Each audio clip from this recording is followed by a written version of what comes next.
Bismillahirrahmanirrahim. Welcome viewers. Today we are joined in a special session for the SASSI Security Review's electronic as well as digital campaign on the upcoming issue. We are very lucky that this afternoon we are interviewing somebody who is going to impact not only history in South Asia but will also impact international security. But before I go to our special guest, let me introduce to you my colleague Faria Adris, who would be joining me today in today's interview. And now let's come to the special person who is joining us this afternoon. We are very lucky that this afternoon we are joined by the President of the Islamic Republic of Pakistan, Dr. Arif Alvi, who will be talking to us on a subject of great importance, that is Hindutva. Mr. President, thank you so much for giving us this time and this opportunity. Thank you. Thank you very much for giving us time for SSR, Mr. President. Thank you. Mr. President, as you understand that you have been a great proponent of security and peace in this region. But as you also understand that we are right now faced with an issue which is not only gripping international attention, but has definitely occupied Pakistan's attention. That is the issue as well as the dispute of Kashmir. And in this regard, what has happened on 5th of August 2019 to the Reorganization Bill of Jammu and Kashmir, in addition to that, the Citizen Amendment Act, we see that the rights of Kashmiris have been eliminated. And this is not something which is just limited to Kashmir, but it's also been limited to the Muslims of India. So this, Mr. President, the question has come that this has not happened as a result of some fringe group saying this or some extraordinary event bringing this fateful consequence to the people of Kashmir, but this has happened through the Parliament of India. And this is through the parliamentary discourse and through parliamentary action that we have witnessed such dark days in Kashmir. So, Mr. President, what do you think will be the fate of bridging bridges between India and Pakistan, or for that matter in this region, when the entire parliamentary process of India is under the shadow of Hindutva? I think the history of India is being rewritten by India itself. They want to exclude the Muslim contribution. They want to, in fact, isolate the Muslim era of 400 years and to label that era as something which was very bad for India or for the Hindu religion itself, not realizing the fact that if you read a lot of books, in fact, William Dalrymple talks about the fact that India was very prosperous. In fact, India was so prosperous that in one chapter he mentions the fact that the British ambassador who was sent to India, it took him 3 years to meet Emperor Jahangir because of the fact that India was a very prosperous country, exporting silk, exporting textiles. So what has happened is that all that era has been wiped out in the minds of Indians. They have rewritten the textbooks. So when we talk about Kashmir, it is not Kashmir alone. It is the momentum of whatever has been happening in India, which has been anti-Muslim, which has been anti-minorities, not only Muslims, but all minorities. In fact, there was some Christian conversion in some villages, and there was a severe reaction. There was a severe reaction to that. So there was an Arya Samaj situation by one of the Hindu Mahasabai or in the late 19th century, and he talked about the Arya Samaj and taking pride in the fact that the Arya Samaj, the Hindu culture, the religious Hindu culture is important. But then came some writings from Savarkar in 1923, and he talked about Hindutva, and he specifically pointed out 3 or 4 things in which he wanted the commitment of Hindus to a fatherland of India, the motherland of India, at the same time the religion of India.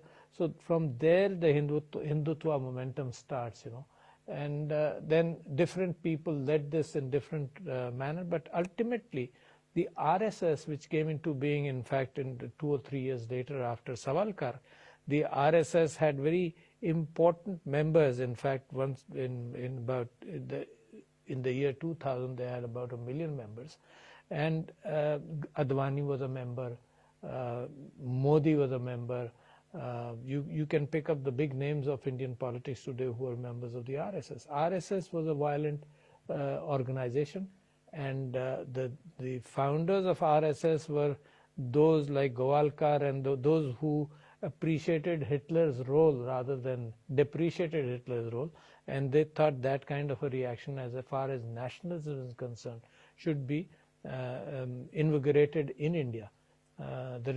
Ultimately, the continuous push towards a Hinduization of India led to what has happened in India against the Muslims and against all minorities, and of course a reflection of the same thing is happening in Kashmir. So I read this book by Khushwant Singh, The End of India, and I must quote you a very important part of that. And he says, and unless a miracle saves us, this was written in 2002, and he says, India is going to the dogs. That's his introductory chapter. And unless a miracle saves us, the country will break up, but not by Pakistan or any other foreign power which will destroy us. We will commit harakari. We will destroy India ourselves. So India, when it was formed, it was more of a secular propagation. In fact, one of the Indian presidents, Rajendra Prasad, was going to inaugurate a temple in Banaras. Nehru asked him not to, because he said that secular India means that the government of India will be the same for all religions. That is an old story now, because things have changed. Precisely, Mr. And President. this is if you look at international history, what happens that there are the countries which make progress throughout, say, looking at countries from the 14th century onwards, the countries which make progress have inclusive institutions, not extractive and exploiting institutions. So, for example, the Industrial Revolution was taken advantage of by England because it had become gradually moved from an extractive society to an inclusive society, which meant inclusive economy and inclusive politics. So India is going in the reverse direction. India, from an inclusive political and economic structure, it was never an inclusive economic structure. The Dalits and the Muslims and the minorities were always a deprived class. In fact, they're even referred as scheduled classes in the Indian Constitution, yes, let alone politically registered for their role. And all commissions which were formed in India to look at the minorities class, all commissions found that there was a bias against them, institutional and society bias against the minorities. So you have a Muslim population which, according to Indian estimates, may be about 13 to 15%, but you have almost only 1 or 2% representation in the parliament. So there is no reflection. In the economy, they're further poor. You see, M.J. Akbar, who was a journalist and who was a politician, he's a politician in India, and who was in the Congress, but now in 2016 he went into BJP. When he wrote Riots After Riots and the Anatomy of Riots, very interesting history of what has been happening in India. Every riot reduced the Muslim economic stake in society. Every riot, it takes 15-20 years for a family to put up a shop, but it takes about 10 days to destroy it completely and isolate that person and his family. So the deprivation in India, so what I am saying is in India, economic inclusion was never there. There was a semblance of political inclusion, where Abul Kalam Azad talked about the fact that the Muslims in India, we will get stronger and we will amalgamate into society. That was a dream. It actually never came through. You may have isolated incidents, one president of India being a Muslim or some ministers being Muslims, but incorporation of the entire society never happened. I think you raised a very important point, because even right now under the BJP government, they don't even have one single Muslim representative which fought under the political tutelage. Imagine, how can that happen? So what is happening is, what I am saying is, this is a decay in India. This is a consistent decay. And what Pakistan has learned over the last 30 or 40 years, when we went through polarization, we went through terrorism, we saw that society can be broken apart. Pakistan had the bitter lesson of what was done by India as far as East Pakistan was concerned. We learned from that also, and we learned from recent 3 or 4 decades of our own history.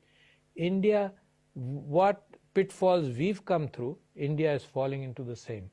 And it is going to be tremendously damaging. If you look at the Sikh or the Punjab farmer protest today, it's a reflection that the government of India today is so much Hindutva that it does not really care about other aspects where there are other concerns. And the Citizenship Act, of course, Yes. the fact that NRC there was a as well. Registration Act in Assam. Yes, and it's now spread all over India for all Yes. Muslims. And on the sidelines of Baku, I met Her Excellency Sheikh Hasina Wajid, and we talked about the registration of Assam Act. At that stage, she felt that it will not affect the Muslims too much.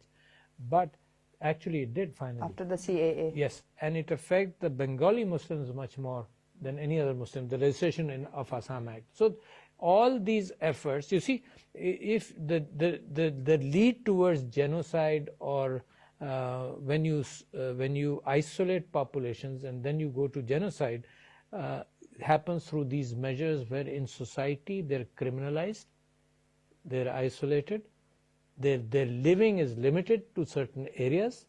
In fact, if you go back to Germany, in Berlin, the Jews were made to stay in an area which was 3 kilometers long, only 10 feet wide. Only 10 feet wide and 3 kilometers long. And thousands of Jews stayed in that area, and that was called the slum of Berlin, and nobody was allowed to go. People were allowed to go out who were registered, and no Jew was allowed to live outside that. So that kind of isolation in communities has been happening in India. If you go to Delhi, around the Jame Masjid, there is this community of Muslims where the streets are not wide enough for a car even to go. And they feel secure in that, because they know that if the Indian forces come to brutalize them, they will be at least protected by their own people. So Indian society is actually falling apart. I don't know. And there are no signs, very good authors, like I mentioned, M.J. Akbar wrote Riots Upon Riots, and a very comprehensive book on riots upon riots. The fact that Rana Ayyub, a social media activist who talks about Muslims in India, she wrote on the Gujarat files because she suffered, her family members were killed during the Gujarat riots, and she talks about the fact that the way the commissions were appointed, the way the Gujarat riots were dissected, the actual promise was made to them that don't worry, in 2 or 3 years we'll change the judiciary. All those who were in jail, nobody was taken to task. And this gentleman, Khushwant Singh, writes about the Sikh riots in Delhi. And he talks about the fact that all the criminals who were responsible in the Congress party leading the Sikh riots in Delhi after the killing of Indira Gandhi, all of them, every commission called them that they were innocent and they were free, and nobody was prosecuted at all. So this is a complete state a sponsor of terrorism and isolation of minorities. So what happens in Kashmir is a continuation of the same thing. Mr. President, I'm really pleasantly surprised that you are painfully aware of what's going on in India, and you've just given a great background to it. So you seem to be aware of the situation. And you mentioned the riots, and they were a Citizens Amendment Act led to riots in India, where millions of Muslims were affected. They were in detention centers. So now, as President of Pakistan, what will be the role of Pakistan? Where can we raise our voice? It is state-sponsored terrorism against minorities, and a large number of these minorities, Muslims, who are directly affected and will be affected in coming days. We don't see a stop to this atrocity. So what will be your role or Pakistan's role to stop it? It is not a new role. It is not a new role. My father migrated from India, and he would always tell me that that when Quaid-e-Azam came to Pakistan, the Muslim League and Quaid-e-Azam personally nominated two people to stay back in India, to remain involved in Indian politics, to protect Muslim rights. One of them was Chaudhry Khaliq-ur-Zama Sahab, the late Chaudhry Khaliq-ur-Zama, who in frustration after 1 or 2 years of the formation of Pakistan migrated to Pakistan. The other gentleman was from Meerut, whose name was Nawab Ismail Khan. Nawab Ismail Khan Sahab stayed in India because Muhammad Ali Jinnah Sahab had said that the interests of the Muslims of India must be safeguarded. Pakistan did not mean that the Muslims migrate to Pakistan and we forget about the Indian Muslims. They are our blood. My uncles remained back in India. My aunts remained back in India. I have visited India very regularly until 2014 or 15. I went to India. So the concern about the Muslims of India, in fact, in the Liaquat-Nehru Pact, which happened, was that concern was shown, and Pakistan always had the right, because these are our own blood brothers. We talked about the Muslims of India. So that role is not new. That role is old. In fact, India has kept on raising walls that there can be no discussion with Pakistan and anything inside India, only because of Kashmir. Otherwise, India wouldn't have minded. But anyhow, what I'm trying to say is that the role now left to Pakistan, number one, is that priority is Kashmir. Kashmir, and I won't go into the history of Kashmir because your listeners will be aware of that, but anyhow, we know that Kashmir should have been a part of Pakistan according to the principles of partition. True. In fact, Gurdaspur should have been a part of Pakistan. True. It was specifically carved away from Pakistan to allow India to access Kashmir. That was the mischief which happened against Pakistan. And I remember reading a book. I don't remember the author, but I'll remember the author also in a few minutes. Probably Justice Munir wrote a book, From Jinnah to Zia, and in that he talked about the fact that when the Sir Zafrullah, who was a member of the Boundary Commission, and some other members came to Quaid-e-Azam, and they said that the boundary as is being defined is very much against Pakistan's interest. That the small part of India which linked India to Assam on the north of East Pakistan, yes, below Nepal, was a Muslim-dominated area, but it was given to India just to give access. Similarly, the Gurdaspur issue was brought to Quaid-e-Azam by Sir Zafrullah Khan, and Quaid-e-Azam said that I want Pakistan at any cost. Those were the words quoted in the book. And if we delay it, there might be more mischief. So we want Pakistan at any cost. What happened? That mischief is being played against Pakistan all the time. Pakistan talks about what was settled according to United Nations resolution between Pakistan and India and the United Nations. And in line with the partition plan itself. In line with the partition plan, but the decade of the 50s was a decade of hope with the United Nations. Because after the Second World War, after the collapse of the League of Nations as an organization which could not prevent the Second World War, there was hope in there. And Pakistan, therefore, was one of the first countries which accepted the United Nations intervention and accepted the ceasefire, although the liberation of Kashmir was happening, and that is why India ran to the United Nations to look for a ceasefire. So it's Pakistan's trust in international organizations, Pakistan's trust in countries which were powerful then, which are powerful now. And that is why we accepted the ceasefire. And we accepted all the United Nations resolutions. Today, India has moved away from all that. The August 5 they have sabotaged the Article 370 and 35A. And those articles actually gave precedence to Kashmir's point of view, because the Indian constitution was there, but Kashmir also had a constitution. Upheld the principle. Yes, Kashmir also had a constitution. We did not recognize Article 370 anyway, because Kashmir we consider as a part of Pakistan. But still, just to mention the deteriorating situation, I am therefore referring to Article 370, what happened. So they had their own constitution. The Indian government could not impose presidential rule. They could have a governor's rule. 2. The third was that they would have their own criminal laws. The Indian laws would not extend there. And any law which the Indian Parliament wanted to push through, which concerned Kashmir, had to be passed through the Kashmir Assembly also. So these were the 4 protectors of Kashmir, and this was the lollipop given to the leaders of Kashmir at that time. Right. So one step that your government has recently taken is to give the political map of Pakistan. What is the political and strategic significance? What message did we send? I think it is important. I think there are all these efforts which are made.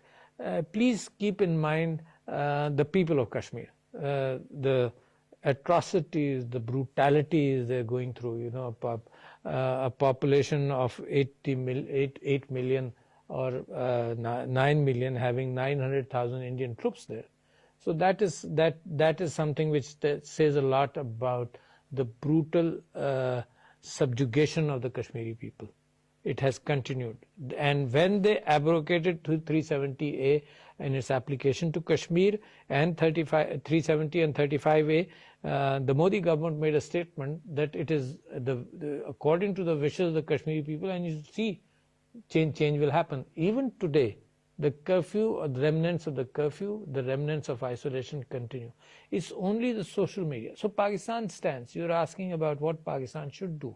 Pakistan's stance should be to open up. You see, the more the things open up, the world realizes what is happening. India is following an Israeli prescription of subjugation of Palestine. The same principles are being applied to Kashmir in all manners. Number 1, to be able to change the laws. Number 1, to change the demography of that place. Even the pellet guns and the way Indian forces have gone in to kill the Kashmiri people, in fact raping and subjugating the women also, has been very criminal, but the things have been hidden by from the world. So Pakistan had a setback, Kashmir had a setback, because all liberation activities throughout the world which were being fought by subjugated people, mostly Muslims, you know, the superpowers are not subjugated, is the smaller countries which are subjugated. The people who are fighting for it. So all of them who are fighting for liberation or for their rights, with this, and these principles are recognized by the United Nations Charter. This was never terrorism. The right of the people under subjugation to look for liberation is a principle of the UN Charter. So, but since 9/11, what India and Israel managed to do, because they were subjugating Palestine and they were subjugating Kashmir, managed to do was focus all the attention, label all these struggles as terror. So that was a major setback. Today, see, circumstances sometimes make a major setback. What happened because of COVID-19? The Muslims were protesting, sitting on the streets of Delhi. The women were sitting on the streets of Delhi. But because of COVID, that their movement, their attraction, they were attracting world attention, that had a setback. So the entire issue went into the back burner. So Pakistan, what Pakistan can do as far as Kashmir is concerned, and for Muslims of India, I will never, Kashmir is the most important thing, but I would not forget the Muslims of India, because they are a part and parcel. Pakistan must keep on raising the voice, raising the voice of the world, try and have an echo of what to show the world what is happening. I think that's the best strategy for social media, and then work in international organizations. You see, I am disappointed as the President of Pakistan. I am disappointed, but that international organizations are more motivated by trade and money. There are financial. There is the morality carries less weight. Finance and trade carries much more weight. So the people can suffer, then they may continue to suffer. But as long as India is a big trading partner of a country, their votes shift towards India. So what I believe the future of the world will be, and that is where the Prime Minister Imran Khan also has a role to play.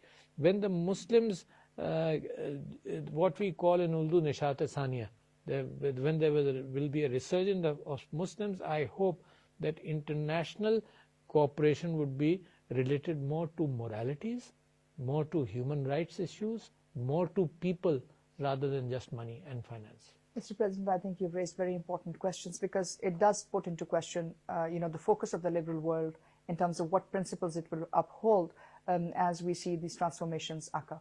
But unfortunately, I would like to draw your attention to a subject which is not only close to Pakistan, but also which Pakistan is trying to very significantly raise its concern, that is the state of Junagadh as well as the state of Kashmir. What is peculiar, just for the audience, I would say, benefit, and if you'll permit me, just to recount, what we have witnessed in Kashmir on 5th of August 2019 seems almost like a near story to what happened to the state of Junagadh after the accession of Junagadh to Pakistan. The only difference is, number one, there was an economic embargo. After that, there was the dismantlement of the civil administrative structures over there, followed by the postal service being stopped. At that time, that was the mode of communication. And following that, the economic institutions were dismantled. And then what's most interesting is that as people believed at that time that the state of Junagadh was part of Pakistan, there was a reverse migration of Muslims to the state of Junagadh, and Hindus were going out. But the Indian government used the Hindu-Muslim riots at that time and sent in their administrative service with paramilitary force to capture the state of Junagadh, and then also that the people who were living there, they were housed out, and their properties were made given to the Evacuee Trust of India. Now this seems to be in play after the Citizen Amendment Act and the Reorganization Act of 2019, where the identity of the people of Kashmir has been put into a question mark, and the question is now being raised that they have to reprove. So in that Reorganization Act, there is a very small clause, and that clause also states that since this is a Muslim majority state in Kashmir, the scheduled Hindu classes need to be brought here to equal out or to ease out the discrimination.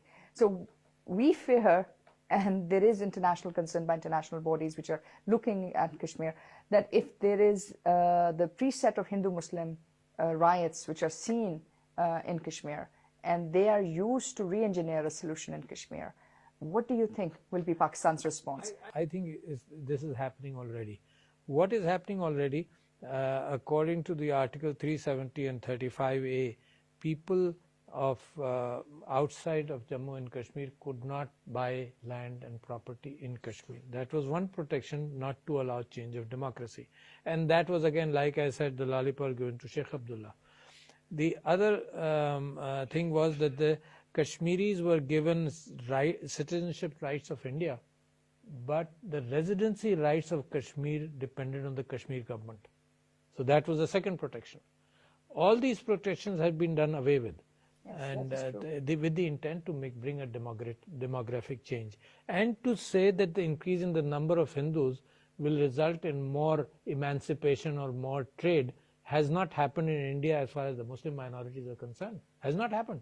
You see, the majority of Hindus, but the Muslims are further deprived because of that majority. So in Kashmir, the reverse argument cannot work. But Mr. President, yes, there is a fear that the same clause, the same sequence of events may be unfolding in Kashmir, except that they want to push the Kashmiri Muslims to the detention centers, because now the condition which has been placed on the Kashmiris is that they must accept Indian citizenship, yeah, in order to stay there, and if they fail to do so, they'll be sent to the detention centers. And since we have no swapping agreement or no swapping treaty, which is between prisoners held in India and prisoners held in Pakistan, so the question will become that what will you do of these millions of people who would be placed into these detention centers without any legal rights, without any access to legal resource, and furthermore, without any identity. They will be made identity-less. True. So in that case, this can be a regional catastrophe. If you remember the Citizenship Act and the Assam Registration Act, the claimed working of that act by India was that for Hindus, because you're a Hindu, you are a resident of India, you're a citizen of India. If you're a Muslim, then you'll have to show whether you had property. And imagine poor people have no property. 12 years. Yes, they have no property. You see, to be able to say that to Indian citizens, I think 70% or 80% of Indian citizens may not remain Indian. If you ask all of them, That's the if you below poverty line. ask all of them that you bring us some property documents of the last 10 or 12 years, so it's a major way of discriminating against a community by asking them certain things, which they cannot. Even your own population, your own Hindu population cannot get those documents, so your own Muslim population also cannot get those documents. So all these mischievous efforts will continue in Kashmir. The hope is that India, by its undoing of 370, has increased international consciousness of what is happening. The hope is just that the incoming president of the United States, Joseph Biden, has talked about that we are watching and we are seeing, including the vice president. She has made a statement that we are watching what is happening in Kashmir. The hope is that the Organization of Islamic Countries has given a statement very recently, and I appreciate the Organization of Islamic Countries that it has been siding with the Kashmir issue consistently and continuously. The hope is, which is a very distant hope, that India itself realizes, it cannot really happen in my lifetime, that India itself realizes that there must be a solution to Kashmir. The kind of government, the kind of the conviction they have, and the history which they themselves have lived is so anti-Muslim that I can't believe the fact that they will have a change of heart. So what comes out of India is something which I don't believe can happen. But what I'm afraid of is the Muslims of India will not take all whatever is happening quietly and sustain the level of cooperation which they are doing right now. I am afraid of that. The Muslims may react, and then the blame comes back to Pakistan. So we face that situation anyway. We don't do anything, but we get blamed for whatever happens in Assam or Tripura or Nagaland. You see, the ISI gets blamed for whatever happens there. So I think the Muslims may not take this lying down. I hope there remains peace in India. I underline that because I don't wish that happens, because the tensions between Pakistan and India will further increase, because the blame would come to Pakistan for whatever is happening. But the Muslims have struggled. Muslims have been given the right from their faith to struggle, and I hope and I pray that they democratically continue to exercise that right, so that situation between Pakistan and India doesn't get worse. But that, I predict, it's a matter of months, if not years, that kind of reaction we'll see start happening. So, Mr. President, can I ask you a straightforward question? She just explained what's going on in Junagadh. You explained what kind of Nazi-like regime it is in India at the moment, BJP-led, RSS-led government. And it seems like that possibly it is time for Pakistan now, not just to claim Jammu and Kashmir, but also Junagadh, because the atrocities are happening. They are similar. They massively, minorities are being affected. Most of them, as I said earlier, Muslims. So isn't it time to assert ourselves on? I think the new map which Pakistan gave includes that fact. And in So fact, all when these you talk about necessary Junagadh, you should not forget Sardargarh and Manavadar. So yes, let's bring yes, them on. you must. These were adjoining Vassal states. princely states next to Junagadh, and I remember when these people migrated back. In fact, some of these people were my patients too. The Nawab Sahib of Junagadh and the Nawab Sahib of Sardargarh. Fine person. So I remember them, and I remember the pain which they were going through, and I believe that Pakistan's statement regarding Junagadh and Manavadar has a lot of weight. I think Hyderabad is another example of what happened there, because it was a princely state led by Muslims. Of course, it had a Hindu majority. So historically India was allowed to do take over Hyderabad itself, but again, according to the principles of partition, it could not have taken Hyderabad also, because it's a princely state, just like Jammu and Kashmir, with a majority of Muslims. When India can have that argument because it acceded to India, so it cannot have a reverse argument as far as Hyderabad was concerned. Or Hyderabad is So concerned. India, logically, India has no grounds. It's just a vicious, hegemonistic design, belligerent. I would add the word belligerent because of Indian attitudes. They have continued, they have insisted on these false arguments, and they continue to do so. But you cannot suppress people. In fact, if you look at examples throughout the world, I gave you the example of the Jewish ghettos in Germany. You could not, the Europeans could not suppress the Jewish people, despite what they did for hundreds of years, not decades. Kashmir issue is 7 decades old. In fact, it is older than that because of the Dogra Raj and because of all those subjugations. But still, the Jewish population in Europe could never be suppressed. It's the Muslims which protected Jews when they were in Spain. It's the Muslims which gave inclusion, had inclusive governments when with Sultanate Osmania. It had inclusive governments when the Jews were included in decisions of the state. But at that time, Christian Europe was so anti-Jewish. In fact, if you look at the writings of Martin Luther, the Protestant church established on Martin Luther's writing, and all writings were anti-Jewish at that time. So the reflection came, see, so whatever Hindutva writings happened and Arya Samaj writings happened, the reflection then comes towards extremism. When people read upon those, they react by, not with arguments, they react with knives and guns and emotions. So that is what is happening in India. India is a classic case where Pakistan has been warning the world that this would lead to genocide. All the ingredients exist. The same ingredients what happened in Europe against the Jews, the same ingredients exist in India today. So Pakistan has been wise in warning what is happening. So if you look at that, what is happening in the Punjabi farmers, they're predominantly Sikh farmers. In Punjab, there are Sikh farmers predominantly. So I see this as a reflection of the flux which India is creating in itself. India is on a self-destruct mode.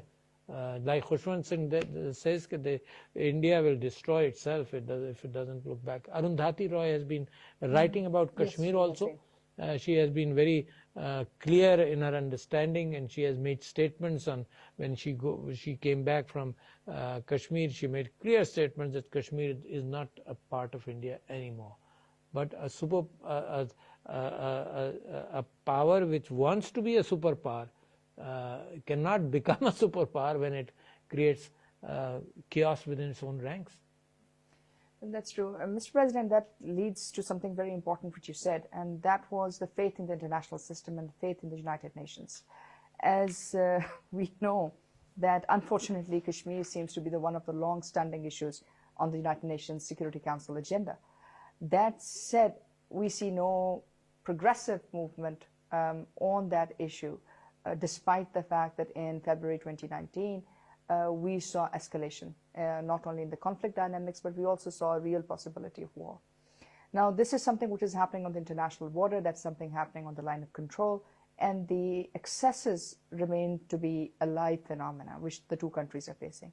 Linked to this is the second question, which we think maybe you would be the best person to comment on and respond to, that most of these atrocities which are being committed against the Muslims and the Kashmiris are being done by structures of violence led and owned by the Indian armed forces and the paramilitary forces.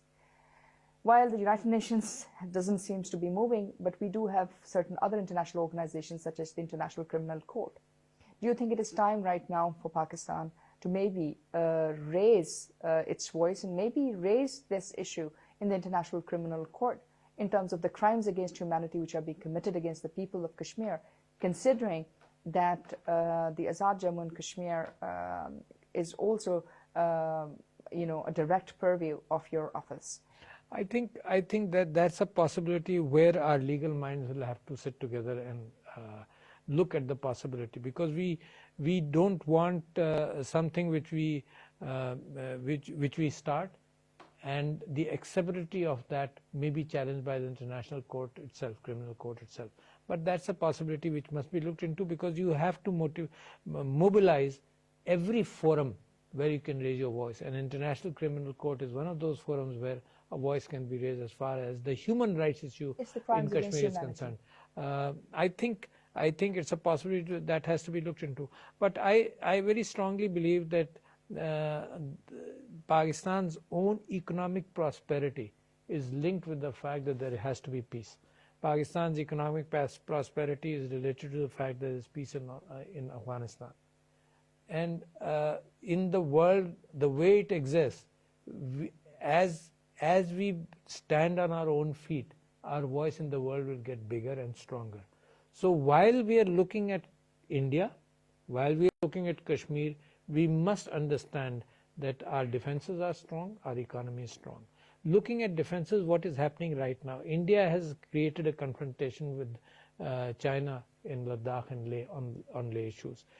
I am worried because India has recently acquired Mirage. Sukhoi 30s, they have gone for the ABM systems, plus ISR capability. Plus in the missile technology, they're going towards BrahMos 2 or BrahMos 3. It raises my concerns because India is not a rich country, it's a poor country with close to a billion population, with millions below the poverty line. Far more, a bigger number than Pakistan. But if India spends on defense, Pakistan is forced to spend on defense. And I am aware that the cooperation between which India is generating, showing China in Quad, where they have an alliance between themselves and Japan and Australia and the US. So that's the Quad for their control over the seas. And at the same time, they have a data agreement now, which has been concluded about a month ago, and which is building up on 2 or 3 previous agreements for data and information exchange. Comcasa, Bika, which they've just signed. Yes, Bika. So I believe that because of all this, India is dragging itself into poverty, creating unrest within itself, and it wants to drag Pakistan also along the same lines. So our economic prosperity, the fact that you get united not on the Kashmir issue alone, but we get united in building Pakistan is the main issue. It's a very important issue. On economic issues, Pakistan has withstood the first wave of COVID, and I hope we can again withstand the second wave of COVID. But if there's an economic setback, our ability to hold on to our feet in the international polity becomes weaker. So all these issues are related. First, we look at India, try to let the world know what India is. It has been against Pakistan in every forum, whether it is FATF, whether it is NSG, Nuclear Suppliers Group, and on every forum India has considered Pakistan as an enemy, while Pakistan did not consider India as an enemy. The first speech made by Imran Khan talked about the fact that we will, if India comes one step forward, we will come 2 steps forward. The first speech was an indicator for India to rethink the process of peace with Pakistan. India has refused that attempt. So things don't look good, but I am confident that the Kashmiri struggle will continue very strong. You cannot, I simply refuse to believe that you can subjugate a people. People may keep on sacrificing. There are estimates of deaths of about between 100,000 to 500,000. But that's a huge loss to a small population. Imagine, and all these are youngsters. Ye sab naujawan. It's true. It's a huge loss, and women have been raped. We can't even name the atrocities which the people of Kashmir have faced in the name. So I'm confident that Pakistan will pursue that struggle. Pakistan will ensure the fact, inshallah, that Kashmir is liberated. I want to give hope to the people of Kashmir they must keep on telling the world what is happening. It is so important. There is a recent article which came out in the international press, which talked about how India has suppressed the people with social media, have taken telephones from them, and they have arrested them, and they want to identify people who send the real information out, and they give an understanding that if you share the names of other people, we will let you go. So that kind of things are happening to suppress information. So Pakistan's primary demand should be, at the internationally acceptable level, is to open it up to journalists. If everything is hunky-dory, open it up to the journalists. The Pakistan side of Azad Kashmir is totally open. Journalists have been taken there, journalists can go there, they can see with their own eyes the people are peaceful. Why not in illegally occupied Indian? Mr. President, you mentioned that how India is now trying to attract United States. When Prime Minister Imran Khan was in United States of America, President Donald Trump said at that time that he was surprised to know that Kashmir is the longest unsolved issue in modern history. Again, in New York Times, there was this very heart-wrenching article about the longest lockdown in the history of mankind, which is in Kashmir. 500 days, more than that, have passed, and people are living in this lockdown. Atrocities, they don't have basic human rights, and it's going on and on. You have just mentioned your disappointment in the human rights organizations, but surely there's some role they can play. And you mentioned journalists visiting Azad Kashmir. I've personally been to LOC. I've seen the sentiment in the eyes of the public. I was there when the Prime Minister was there. He was requesting the public to hold their sentiments. You just talked about brothers living across the line. These are brothers there. How will government of Pakistan or state of Pakistan stop this sentiment? Can we stop them? I mean, for how long? I think can people living under suppression will not will take their own line. They have a belief that Pakistan is working for them, Pakistan is struggling for them. But these brothers and sisters are so close in movement that you realize only 4 or 5 days ago that two sisters crossed over because there's no demarcation. The families are on this side, the families are on that side, and they were repatriated. So that means that the communication between the people exists, despite India may have erected a fence all along the border and trying to discourage all communication. I think these things will continue in the present shape. But like you mentioned, the fact that you were on the line of control and you went to see what is happening, I sent United Nations military observer group in Pakistan has a good role. They have not been allowed to function freely in India. I think one of the things we can push for is the fact that these international observers group should be free to see what is happening.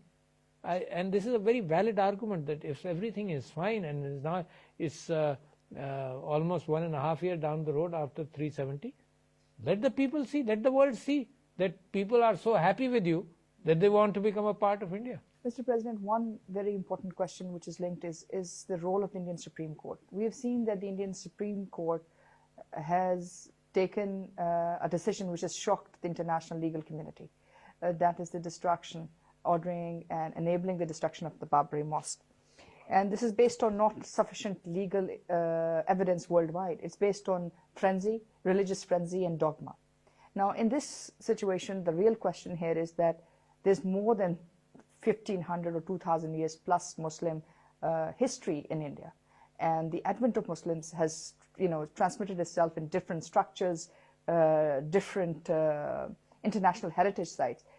Here, the question is, will or should Pakistan take the case to the United Nations International Heritage Site for protecting Taj Mahal, the Red Fort, which are all Muslim heritage? If this is the precedence which has been set and laid down by a Hindutva-led Indian government and parliament and Indian institutions, that every sign of Muslim heritage will be destroyed, we believe that Pakistan should definitely take a case for Taj Mahal, that it should be protected as an international heritage, and Pakistan should take that course for every Muslim building. My parents were born in UP. Taj Mahal is in UP, for example. The Muslim history Muslim history or common history of the subcontinent, we preserve the sites of Mohenjo-daro, not because of any religious intent, but just the fact that these are preservable sites. We have the greatest number of artifacts of Buddhism in Pakistan than anywhere in the world. All artifacts put together, and Pakistan's artifacts on Buddhism, the inscriptions in the Hunza Valley and in Taxila and in Mohenjo-daro. So these are heritage structures throughout the world. So therefore, Pakistan has recently made a statement, because a statement was made by, I think, either the Chief Minister of UP or somebody, that they were degrading Taj Mahal as an international heritage site or something which tourists would be taken to, and that created alarms in the minds of all people, not only Muslims of Pakistan, but all people, even in India, that how can, because of prejudice, a religious precedent, religious prejudice, you endanger the other side. You talked about the Supreme Court of India. Yes. Supreme Court of India has had a very bad history. Supreme Court of the faith placed in the Supreme Court of India, when Article 370 was being changed as far as Kashmir was concerned, there was an appeal in the Indian Supreme Court. They delayed it until it became law. True. That is accurate. That's what they did. On Babri Masjid, they gave a very bad statement. On Gujarat, the riots which happened in Gujarat, all the appeals which came to the Supreme Court were rejected. So Indian Supreme Court has acted in a very partisan manner. True. Very partisan manner. So there is no hope which can be put on the Indian Supreme Court on any issue, because when the verdict they gave on Babri Masjid was something which is very clear. It gives an indicator to the Muslims of India that you have no place, for example, in India, and if you come to us for any correction, we are not able to do that. So Indian Supreme Court has been very partisan. Imagine the fact, if I go back to the Indian hijacker of a plane, who hijacked the plane to Rawalpindi, and he was arrested, Justice Nurul Arifin gave a verdict, and he said that he is an Indian agent. He is not, and this entire thing was carried out to stop air links between Pakistan and East Pakistan. So but they gave a very fair verdict, but in the Indian Supreme Court, I don't expect there will be a fair verdict. So, sir, this leads us to this attention that, do you think we should raise this issue in the United Nations, especially which protect? I think all issues. United Nations is a forum where you burden them with all issues, because it is there are two entities responsible for what has happened, and I think we should request them that they should play a bigger role. For example, the United Kingdom has a big role in leaving the matter unsettled and confused. For the Indo-Pakistan subcontinent, they were living in a hurry. So one is that, and the two is the United Nations, which promised a solution. And I am so grateful on the merit of the situation as talked about by the Secretary General of the United Nations. When he was here, he was one of the principal people of the United Nations who spoke on merit, who spoke on reality rather than politics, who spoke in favor of the United Nations carrying out and completing the task which it picked up with its resolutions. So another very important issue, regional issue, which is CPAC. We know it's hugely important for Pakistan. We keep on talking about that. We also know that India is doing everything to thwart our efforts for safeguarding CPAC interests. Pakistan has highlighted it in the dossier that we've given to the United Nations.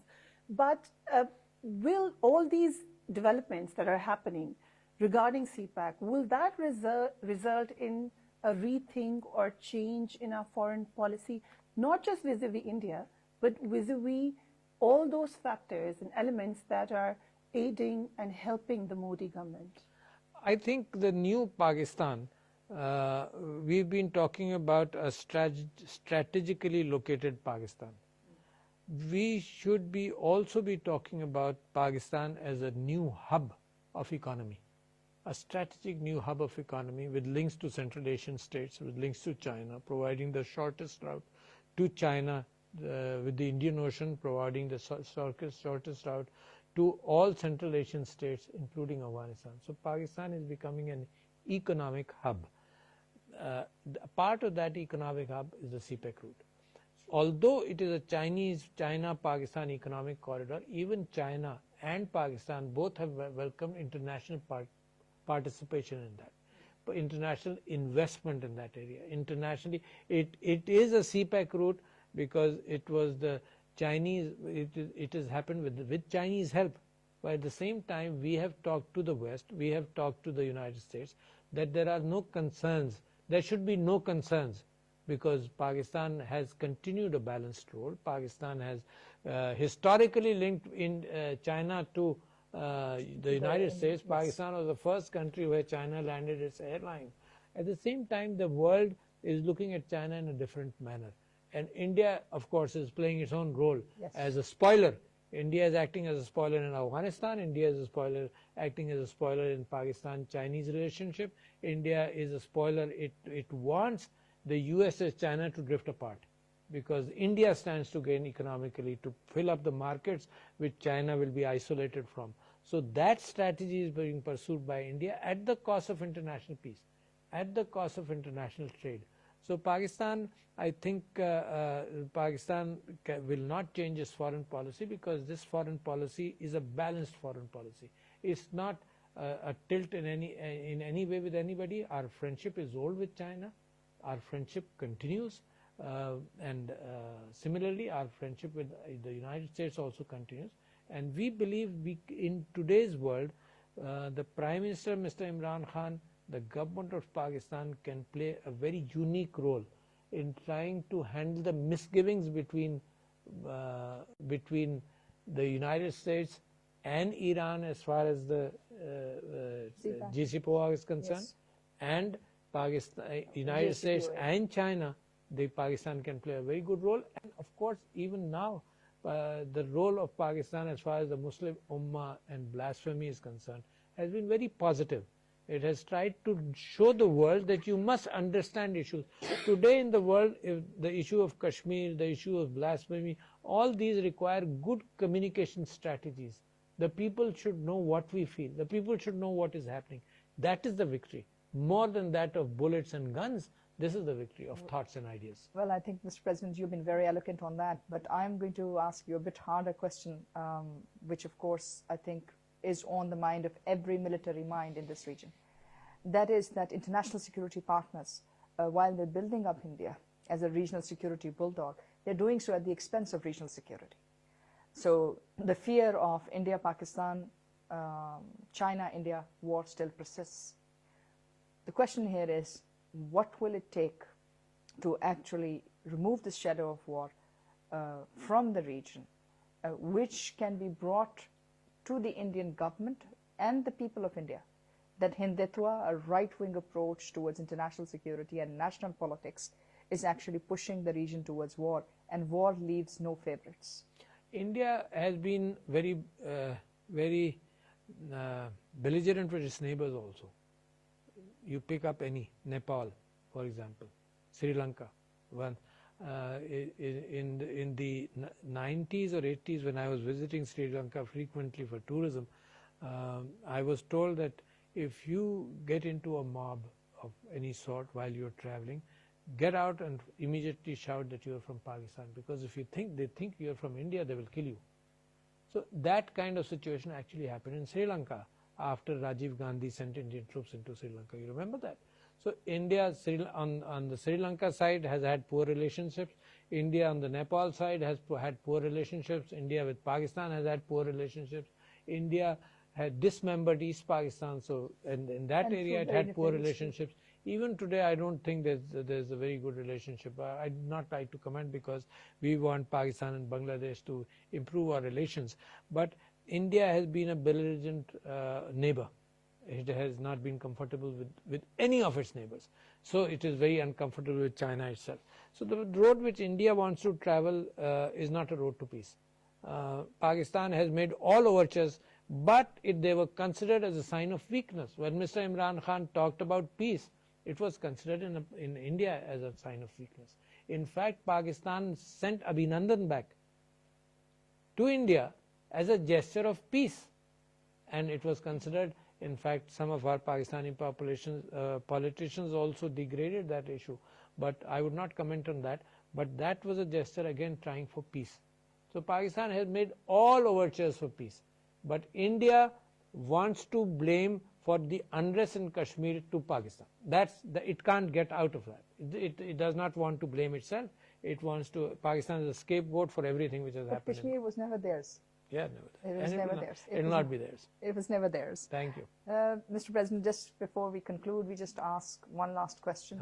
The question is, what is your message to the thinking elite, to the international security partners, and all those who are looking at it? Because what we have seen is that hate speech usually leads to riots, and riots lead to race relations going down, and we see partitions happening. I think we should learn from our history, the world history. I believe that very good countries who were progressive, when they talk about race and think like in that manner, they become very retrogressive and they lead to war. Germany was a very progressive country, was a country which had enormous economic potential. It was making everything, the Industrial Revolution had given Germany a huge opportunity, but then when they started talking about race, Germany went down into war, destroyed itself completely. Same thing happened in Japan. Japan, after the 1853 or so Meiji Revolution, opened up to the world peacefully, trying to learn.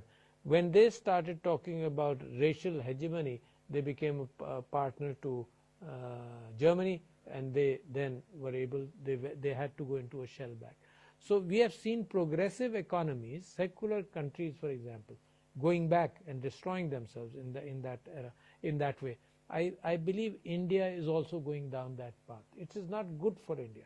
So Pakistan, my message to the world capitals is that the human rights issue is bad. They must look at, they must not allow the region to go towards disaster or war, because we are nuclear armed countries, number one. But therefore the build-up which India is going ahead with, which is an air force build-up and which is a missile build-up and all that, will give India a greater chance to do the same thing which it did this time. It crossed international borders for the first time since 1971. So it acted in a manner which was against the Charter of the United Nations in any way. But it got what it deserved rightly. A smaller country with less resources were able to manage them well and show to the world that if we want to defend, we'll defend it ourselves in a very good manner. But we should not be coming to the brink of, because we are nuclear countries. So therefore the role of the world is there, if the world wants to pick that up. But if the world is neglectful at this stage, I think the European countries, I think EU should be made aware, I think the Security Council members should be made aware, I think the United Nations has frequently voted in this manner where it wants international peace. I think the leadership of the United Nations with the present Secretary General is in good hands, and I think if these matters continue and Pakistan continues to play its role and the Kashmiri people continue to show the world what is happening in India, I think the chance of the liberation of Kashmir will always be on the cards within a short time. Thank you, Mr. President, for giving us this time. This is certainly a talk from the heart.